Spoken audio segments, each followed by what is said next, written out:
It's time to decide who's going to make the final 53-man roster. So our pal and America's guest, Jason Hirschhorn, joins us. He's Matt LaFleur. I'm Brian Gutekunst. We try and put together the Packers 53-man roster next on Locked On Packers.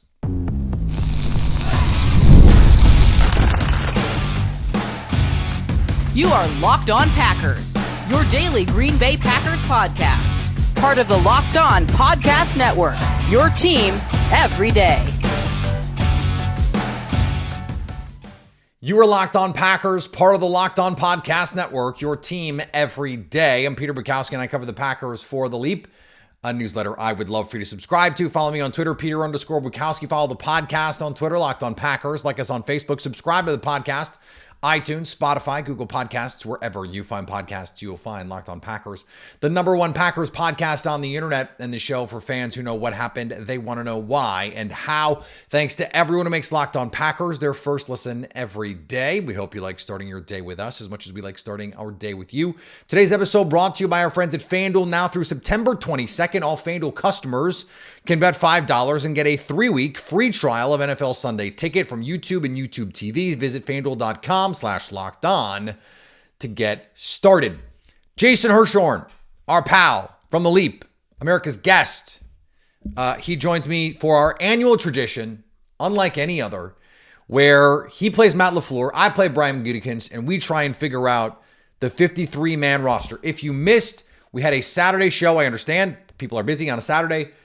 Breaking down the Ravens game. So if you want to talk about the Ravens game, that's there. It was our Saturday show. It's on YouTube. It's in your podcast feed. Go back and listen. Otherwise, this is going to start happening here. You probably have already heard about some cuts since this has gone up, since we've recorded this. Hopefully not anything that preempts this recording as of this moment. That has not happened, but this is going to happen here in the next 24 hours. We're going to find out who is going to make this Green Bay Packers team. So Jason and I try and figure it out. Joining me now, America's guest, or should I say Matt LaFleur, for our conversation around the 53-man roster. For more on all of this, there is this great newsletter you can sign up for, The Leap. It's a newsletter that Matt and Brian would love for you to subscribe to. We're going to dig right into this 53-man roster projection because, Matt, you and I have got a lot of stuff that we've got to work through. I provided this incredible roster for you, and you better not mess it up this year. That's all I'm going to say. Yeah, it's so incredible that I still have active position battles going into the third preseason game. So yeah, I'm just so excited for this discussion.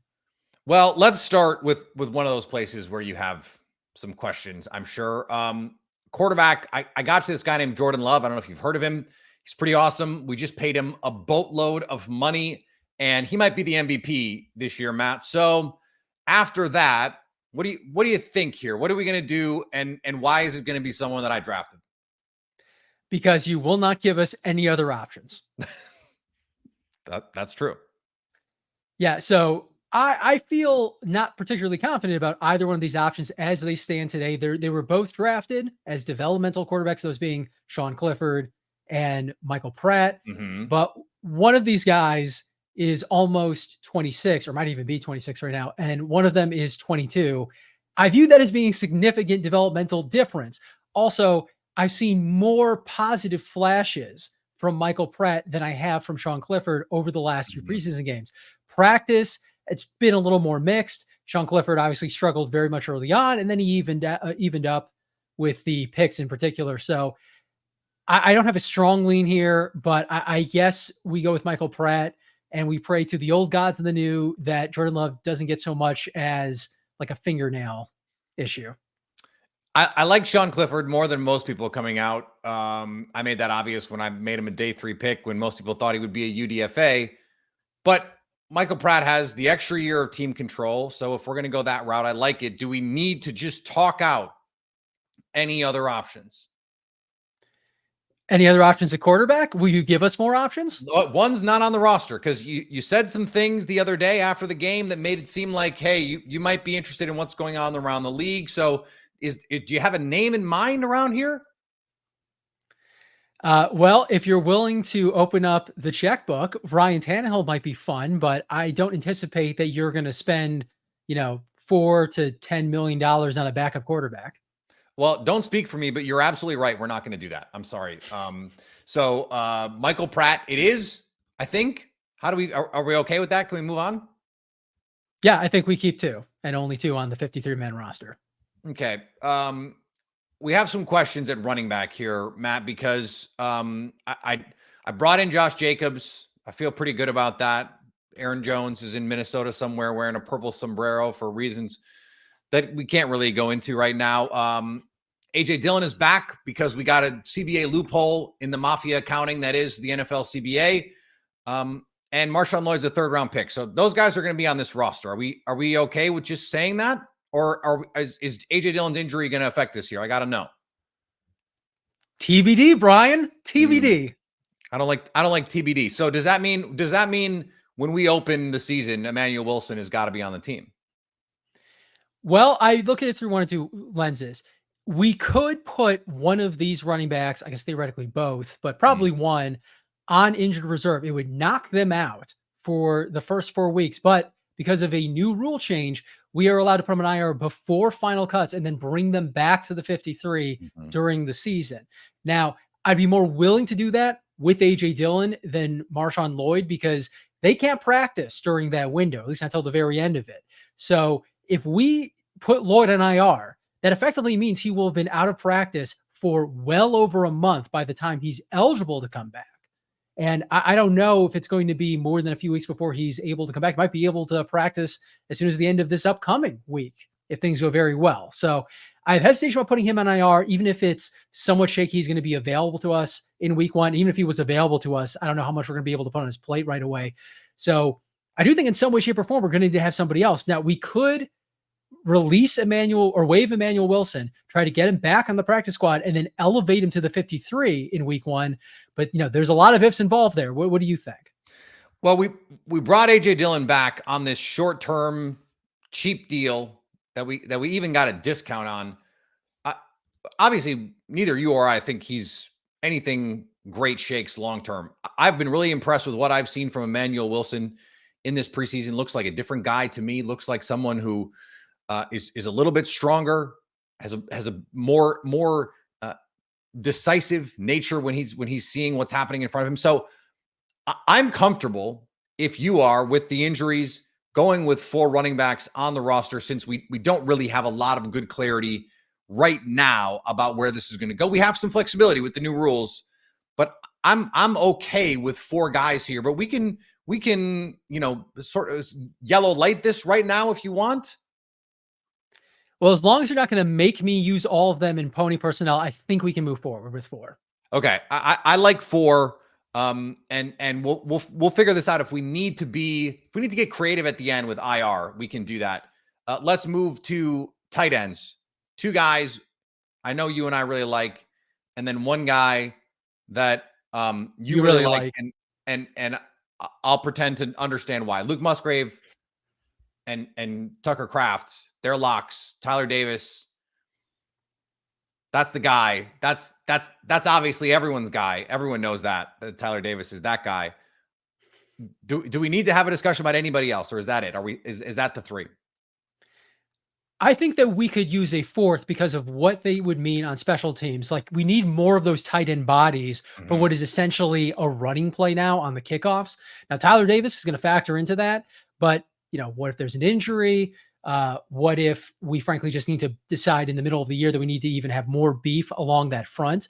I think it makes sense to have a 4th tight end. And I think that's where the discussion begins. Okay. If there's going to be a 4th tight end, Ben Sims or Joe Wilson, I guess, is what we're talking about here, right? And I think the answer is Ben Sims because, he was effective last year in what we asked him to do. He's also someone that we can use outside of the strict tight end role on offense. Like, he can line up as an H-back. We did that with some success in 2023. And again, he's still that tight end body that you can use on those kickoffs and other parts of special teams. So I feel like there's more utility there than there is for Joel Wilson, who has his upside. Like, I like having a pass catcher, especially one that big, but I just don't think there's as much there right now. And I think we can probably get him to the practice squad. All right, more with our pal Jason Hirschhorn, Matt LaFleur, in just a second here on Locked On Packers. Today's episode brought to you by our friends at LinkedIn. When you're hiring for your small business, you want to find a qualified professional for your role. Duh. That's why you have to check out LinkedIn Jobs. LinkedIn Jobs has the tools to help you find the right professionals for your team faster and for free. LinkedIn isn't just a job board. LinkedIn helps you hire professionals you can't find anywhere else, even those who aren't actively searching for a new job, but might be open to the perfect role. In a given month, over 70% of LinkedIn users don't visit other leading job sites. So if you're not looking on LinkedIn, you're looking in the wrong places. On LinkedIn, 86% of small businesses get a qualified candidate within 24 hours. Hire professionals like a professional. Post your job for free at linkedin.com/lockedonnfl. That's linkedin.com/lockedonnfl to post your job for free. Terms and conditions do apply. Thanks for making Locked On Packers your first listen. For your second listen, enjoy the Locked On Fantasy Football podcast. Get daily insights to the best fantasy football draft strategies so you can win your league this season. Part of the Locked On Podcast Network, your team every day. Let's do this. Let's put a pin in this for the moment, and we'll move on. Let's talk about the receivers, because I think this is potentially related. We got to figure out the roster spots here. So 4 locks: Watson, Dobbs, Reed, Wicks. They're making the football team. I'm also willing to say Bo Melton is, unless you want to have a conversation about some trades here. Are you trying to trade Bo Melton for me? I'm not trying to trade Bo Melton, but if people call, I'm not going to lend you my eyebrow tweezer if you trade him away. I'm letting that be known right now. Well, then look, they better give something really good, because it is a nice eyebrow tweezer, I have to say. And the gel has been great. Thanks for letting me that one too. But so let's say Bo Melton stays on. Is it Malik Heath? Is it Grant Dubose? Where are you guys looking practice wise here? Well, I think that Malik Heath has shown enough in the preseason and what he did last year that we should give him the nod. I'm afraid that if we were to expose him to waivers, someone else will grab him. Whereas the other receiver who I think is deserving of the spot, Grant Dubose, is more likely to pass through waivers. And look, he looked awesome in the preseason. He's done everything we asked him to do in practice. This is not in any way, shape, or form a commentary on him, other than I think it's a little more likely that we could get him in the practice squad. And I think Malik Heath has done just a little bit more to get that 6th receiver spot. I think 6 is also the number that I'm comfortable with, considering what else we need on the team. As much as it pains me, Grant Dubose was a 7th round pick. Obviously, the league didn't love him as much as we liked him. We really liked him in the building here, but he didn't play last year. So there's not a lot of tape on him out there. And so I think that gives us a little bit of grace here to say, let's subject him to waivers. Let's hope that we can sneak him on the practice squad. And then maybe in a year, he can be a part of this team. The last offensive position we have here is the offensive line. The starters we have are pretty much set. Rasheed Walker, Elton Jenkins, Josh Myers, Jordan Morgan. We'll see, right? We'll see. He's been practicing. I feel pretty good that Jordan Morgan's going to be out there. Well, I'm just talking about from a starting standpoint. That's your purview. But so then Zach Tom, and then so that's locked. We're done on that. Locked. Sean Ryan, he didn't locked. So you didn't play him on Saturday. So that's a lock. To me, that leaves Jacob Monk, Andre Dillard, anybody else you feel like needs to be in this conversation, because otherwise I feel pretty good about this offensive line right now. I'm going to look you right in the eyes. Did you see some of the what that Travis Glover and Kadeem Telfort put on tape for us the last 2 weeks? I did. And you spent a draft pick on one of them. I did. What I'm really trying to say is, where is my apology?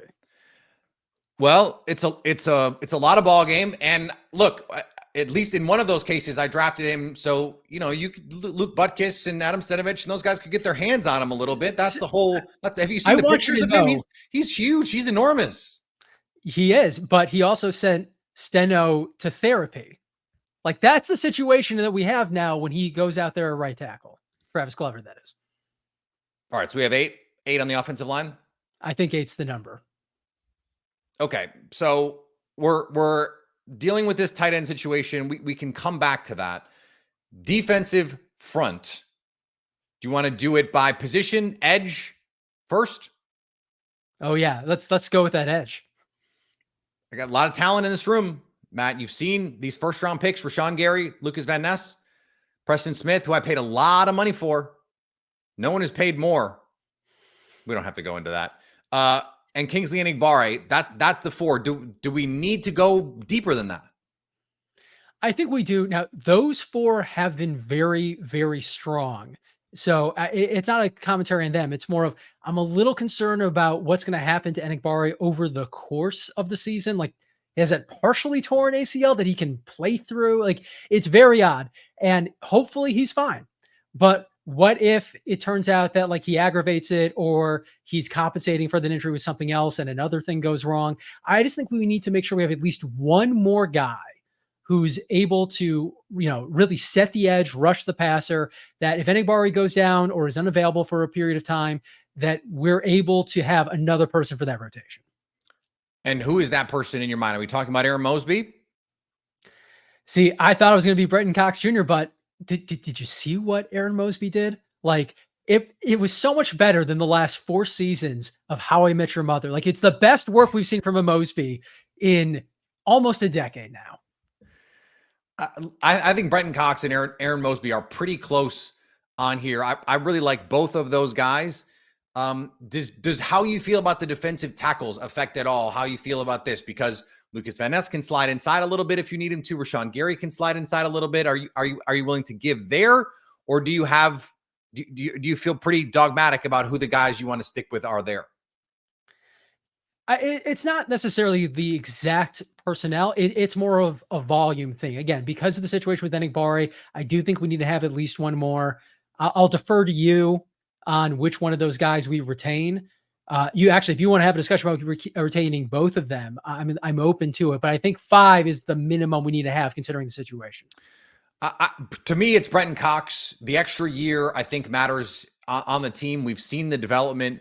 And we've seen him do it against better guys. Aaron Mosby last week did it against, third string guys in Denver, against the Ravens. We're talking about backups to the backups. Brenton Cox was doing it against the real guys, or something close to the real guys in Denver. So I'm willing to go here with Brenton Cox. I like this. So let's look at the tackles then, because Devontae Wyatt and Kenny Clark with TJ Slayton, that's your core 3.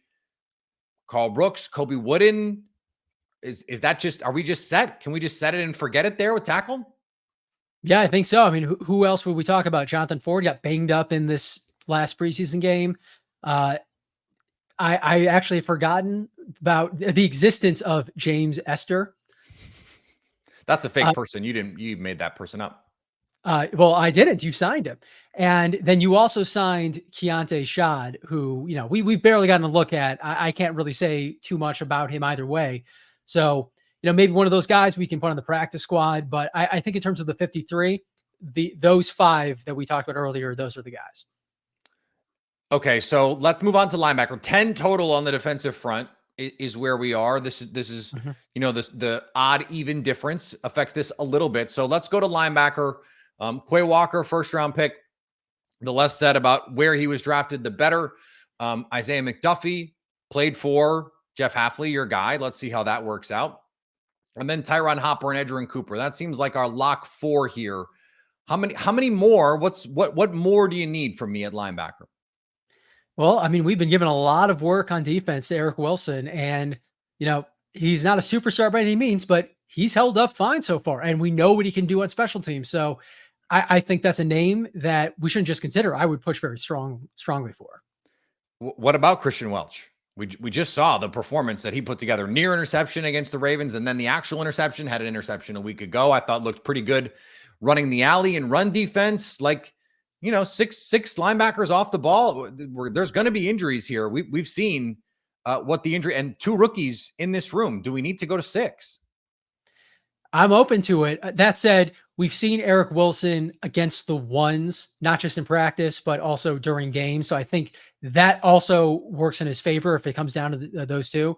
And I don't really think that someone else is going to claim Christian Welch. Like, he did have a good preseason. I want to take that away from him.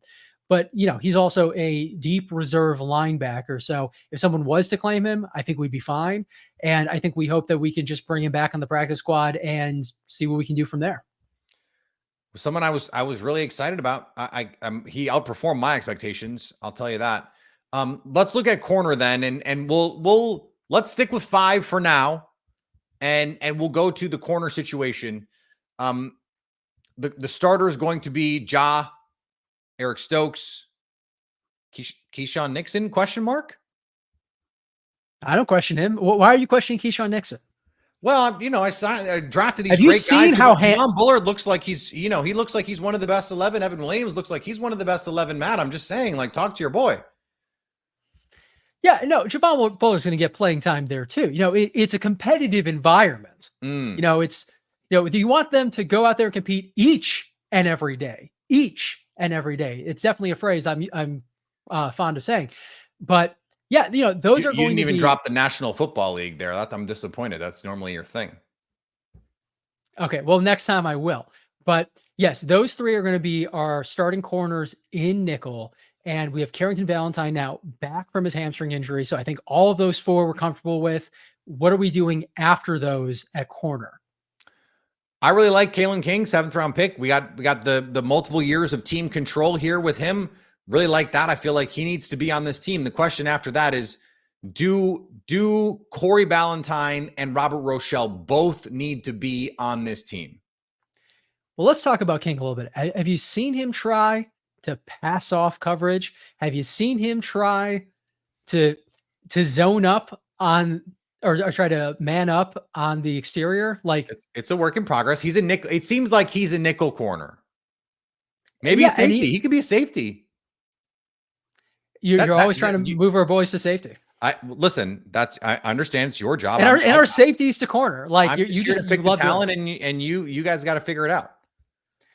So I would actually say that the next corner in after those 4 for me is Corey Ballantyne because of what he showed us last year. Like, we didn't just put him on the field. Like, he was one of our starting boundary corners for an extended period of time due to injuries, and he held up really well. He can also play a meaningful role on special teams. He can be an outside corner and an inside corner. Like, he checks a lot of those boxes. And I just think that if we're going to keep 5 and only 5, hypothetically, that's next guy in. I think we just start the conversation about King and Rochelle after that. 5 doesn't seem like enough to me. So let's Ballantyne in. Okay, I'm good with that. So then what needs to happen after that? I'm actually fine given where we are right now in this roster. Keeping both Kalen King and Robert Rochelle. Is that going to affect where you are on the safeties? I think that's my question right now. Well, you're the numbers guy. If we have room for 7, then do it. If we only have room for 6, I would lean towards Rochelle. I mean, Kalen King does have talent. I'm not trying to deny that. I also think that as, literally our last draft pick, chances are we're going to be able to sneak him onto the practice squad. It's not like the tape that he put out there this preseason was so strong that someone has to claim him. I think that's probably the move. Whereas, like, Robert Rochelle is probably going to find a home if we expose him. So if it's coming down to those 2, I'd like to have the guy with, the special teams know-how. And yeah, he's not at this point in time, like, great from scrimmage, but he's passable. And if we're going to have injuries in the cornerback room, and we've had them the last few years, we're going to need that. This is hard because this is 2 of my babies. I think one of my better in-season pickups with Robert Rochelle. And then I really liked the value we got with Kalen King there on the 7th round. Okay. Rochelle ahead of King. I'm happy with that. Let's yellow light here on King. And we'll come back based on the numbers. Last true position group at the safeties, Xavier McKinney, Javon Bullard, Evan Williams. Yep. Those are stone cold locks. After that, and I think we need to get at least to 4 and maybe to 5 at safety to feel comfortable here. I agree. And, I think Anthony Johnson Jr., next guy in, like, I still feel right now, like, the hit that he laid on that poor Ravens ball carrier, like, I still feel it in my bones right now. Like, that guy has to be on the team, because if we cut him, Brian, he might come for us. We're not particularly big guys. Like, he'll take us out. No, I'm not. I don't want to mess with him. He will hit you. That's for sure. And then also someone else who is also a huge person, Keaton Oladapo. I know limited playing time, got hurt a little bit, but was a draft pick I was really excited about. I know he was someone you were excited about. We just haven't really got to see him. But because he's healthy now, can't sneak him onto IR. He's got to make the team if he's going to make the team. Yeah, and who else would we keep in place of him? Zane Anderson, terrible name. He's off. Benny Sapp the third, a top 3 Sapp to be sure, or top 3 Benny Sapp. That said, I think we can, as we've done in the past, sneak him onto the practice squad. We finish up with Matt LaFleur. Okay. Jason Hirschhorn. Next on Locked On Packers. Today's episode brought to you by our friends at FanDuel, and boy, do we have something awesome for you guys with FanDuel. And that's not just me trying to sell the thing. You've heard us talk a lot about FanDuel, America's #1 sportsbook. Well, now through September 22nd, all FanDuel customers can bet $5 and get a 3-week free trial of NFL Sunday Ticket from YouTube and YouTube TV. I already have it. I love it. And last year, it was a godsend on a Sunday because now you have fully customizable options. You can put together a 4-box of your choosing. You got the big TV. Why not have exactly the games that you want to watch? You don't have to buy 6 TVs. You can just have YouTube TV. So with a YouTube TV base plan, you'll be able to watch every regular season game on Sunday afternoon out of market. All you need is a Google account and a current form of payment. You can cancel anytime. Trust me, you're not going to want to cancel. It's an awesome service. Just visit FanDuel.com/lockedon to download America's #1 sportsbook. Thanks for making Locked On Packers your first listen. Now go listen to Locked On Fantasy Football. Get daily insight to the best fantasy draft strategies so you can win your league this season. You can find the link to Locked On Fantasy Football in the description, so you don't need to search. Part of the Locked On Podcast Network, your team every day. I agree. So we're going to go 5 safeties here. Mm-hmm. So that leaves us with this conversation with, I think we're going to have a punter, Daniel Wheeland. Long snapper. Franchise punter. Have you seen his leg? He's no Craig Hentrick, but who is, honestly. Matt Orzik is going to be the long snapper. We can have this kicker conversation in a second, but there's only going to be one of those. We're pretty sure, unless you don't want to keep 2. We're not going to. We got the Australian on the practice squad, so we're good there. You would sooner convince me of 0 than 2. That's a horse of a different color. A discussion we can have another day. If Anders Carlson was not a draft pick, by God, we'd be having that discussion. So then I think the conversation is Kalen King versus Ben Sims, and I know where I land on this, but let's talk it through. So I think there is more immediate utility for Ben. Actually, I don't think it. There's more immediate utility for Ben Sims. He obviously had some struggles in the preseason, but he also, did look good in practice at times as well. He has the full year of experience. Like, we will use him on game day, week 1. Whereas Kalen King could be a healthy scratch because of the depth that we have at corner. I'm aware that depth could quickly be burned through. We've seen it happen here before, but it is also the case that there's a reasonable chance, and maybe even a good chance, that we can get him on the practice squad, in which case we can elevate him to the 53 or just sign him to the 53 outright. So I think in terms of our short-term needs, Ben Sims makes more sense. Let me throw one other thing at you here, Matt. Is it a different kicker? No, because maybe you forgot, but we did just sign Henry Pearson to a deal. We did. That is true. Do we need to replace Sims with Pearson here? Well, in Henry Pearson's defense, he has the squarest jaw I have ever seen. And I care about jaws. He's a striking man. So I see the appeal there. But again, is he someone that, if we expose to waivers, is likely to get claimed? I would say no, given that we've already gotten rid of him once this offseason, and we're able to bring him right back. So I think we can get Pearson to the practice squad pretty safely, and then we could elevate him as soon as we want to the 53. So I think it's a safer situation to keep Sims and put Pearson on waivers and see what we can do after waivers clear. Okay. It hurts me to do it and to have this Kalen King, who I really like, not make the final 53, but I think 6 corners, if we can sneak Kalen King on the practice squad, not having him. He's the backup slot when we already have Javon Bullard, who can also play in the slot, and Xavier McKinney can also play in the slot. I understand. I think that makes sense. The last thing we've got to talk about here is why you hate Anders Carlson so much. Matt, why do you hate Anders Carlson so much? Why does he make you want to pray? I don't understand it. Well, I just want to know why Anders Carlson hates the upright so much. Did you see that 54-yarder just sneak right in there? He doesn't hate the uprights. He loves to flirt with those things. Just right in there, baby.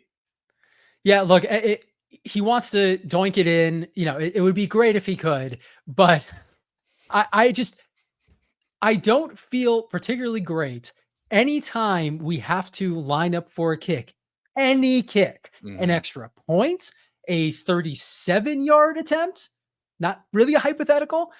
And yeah, he has a great leg, but so does Greg Joseph, who, he hasn't been perfect by any stretch of the imagination, but he has been in the NFL for a long enough time that I feel comfortable saying he will do the adjustments that we need him to do if necessary. Whereas we've seen Anders Carlson try to adjust over the course of his career. And the fact that we're still talking about him indicates that it hasn't gone as well as hoped.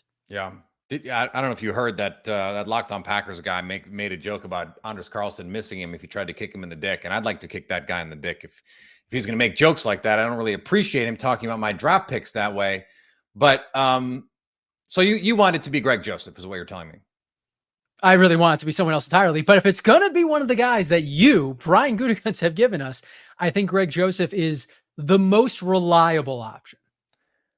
Do we need to spend 30 seconds in talking about not having a kicker on the final 53 entirely? To just like the fantasy football dorks will lift us up on high for a full 24 hours if we do this and try and find someone else. Is this a totally like Looney Tunes idea?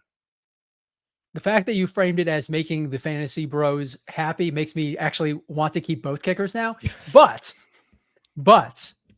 I think we keep Greg Joseph if we're keeping one of them. And like, if we expose Anders Carlson to waivers, like the very fact that we're doing that after selecting him with a draft pick, I think is going to be a strong enough tell the league that he's just going to pass through waivers. And that might've happened anyway.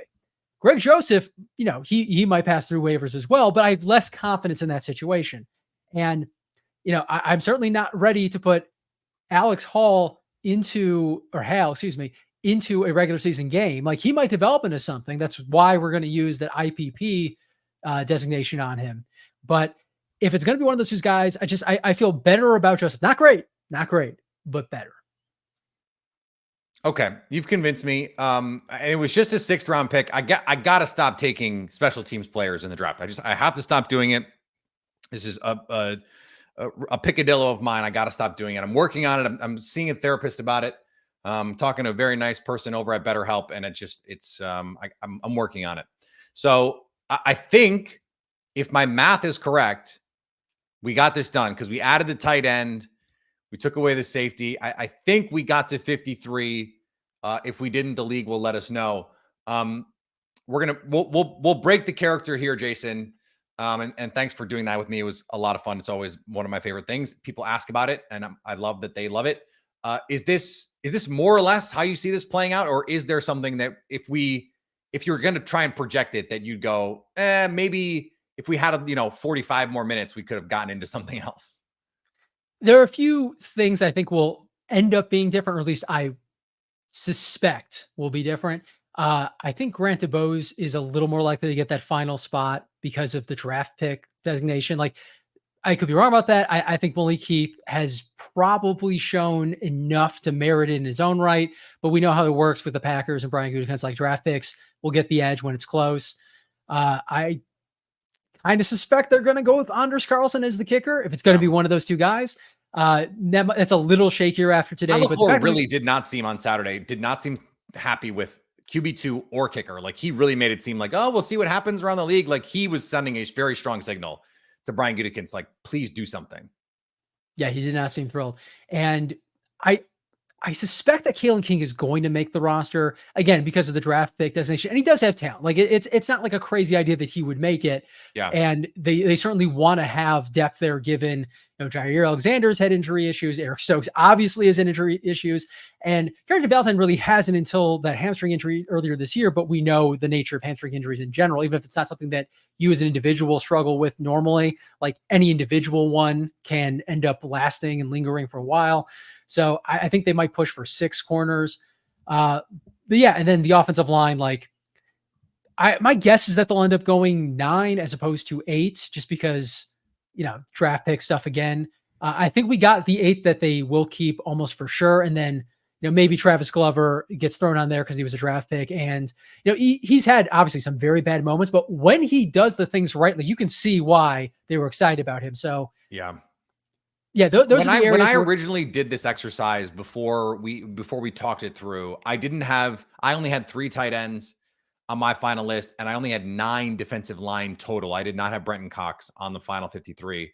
I had an extra linebacker. I had Christian Welch on, and maybe I'm just prisoner of the moment on that, and that's fine.